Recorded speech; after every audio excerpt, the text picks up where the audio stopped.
In this video I will show you how to change language in Steam. Generally there are two view mode in Steam and I will show you on each of them. In Big Picture mode. This is the Steam in Big Picture mode. Click empty area on screen, then you will get Steam and menu on the bottom left corner. Click on Steam and then click on Settings. Then under General section you will get Select Preferred Language. You can select your desired language and then click on Restart Now button as shown here.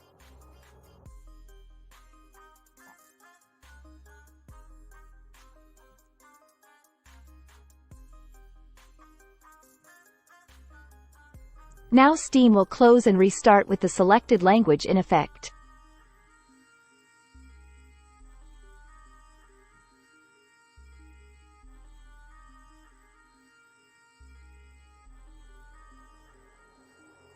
In desktop mode.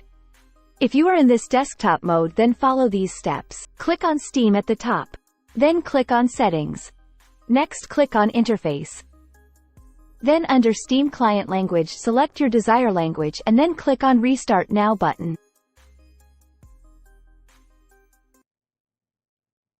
This much for today. If you like this video, please like, share and subscribe to the channel.